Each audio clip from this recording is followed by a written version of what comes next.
Okay. You finally get that thing working up there? Great. Well, as you've learned so far, networking and mentoring are powerful tools that can help you climb your career ladder. Today we have a conversation with local professionals who can attest to the fact that networking and mentoring really do work. Well, we're live here at the Eyewitness News studio in downtown Albuquerque. I've always wanted to say that. News anchor Nicole Brady joins us now with the secret of her success. Thank you. Well, thanks so much for taking your time with us today. Anytime. First, you've been here at the station for how many years now? 4.5 years. Wow, has that gone pretty quickly for you? It has. Sometimes I look back and I think I can't believe I can't believe I've been here that long, and yet I can't believe it feels like it's flown by.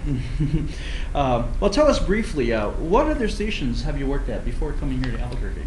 Before Albuquerque, I worked at KRCR TV in Redding, California. It's kind of a small market, 100,000 people about in Redding, and that was my first job right out of college. So except for an internship in Denver, near where I went to school, that was about it. The local news business seems like a fairly small business when you consider there's only 200 markets, and just over 200 markets, and there's several stations in each market. How has networking come into play, and how you got here to Albuquerque, which is a top 40 market? It's huge. I tried to use any names I could drop when I was getting that first job, especially just to get my foot in the door. Since I was seeking a job in California, I threw out some names of people in the industry that I'd met that were working in California that I had met at job fairs and seminars and things like that. So you name drop as much as possible, even if they're just someone that might make you look good or give you a decent reference. Coming to Albuquerque, I really played up the fact that my family is from here. My dad grew up here in New Mexico, and put the family network to use there, and definitely just want to keep up those contacts. Everyone I've known that's worked in this business has moved around to another city, and so now I have people I know in many markets, big and small. And that has helped me a lot, and I feel like if I ever needed to again, as I get another job here, I have other names I could drop. So, where did you go to college at? In Colorado, you said, right? CU Boulder, University of Colorado in Boulder. Do you consider some of the classmates you had in your J school as networking people? I mean, they're probably out at other stations too as well, right?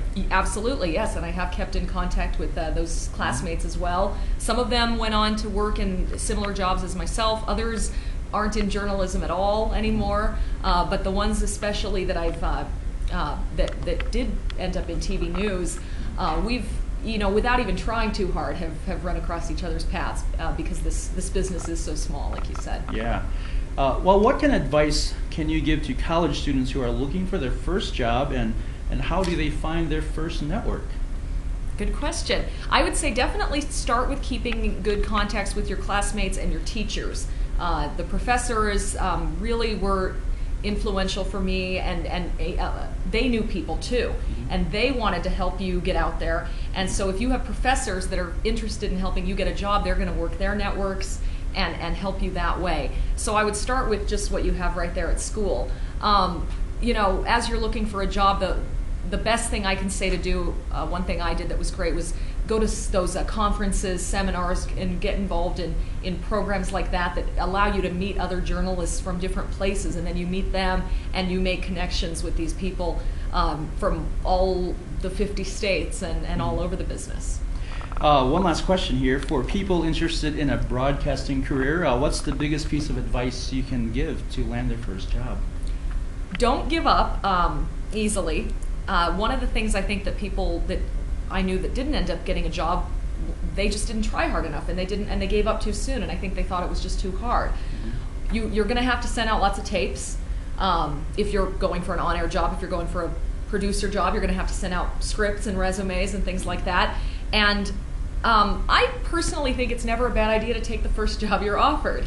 You might not get another offer, and if it seems like a pretty good deal, hey, it's just a stepping stone. You can go for a year and move up from there. So I would say don't be discouraged.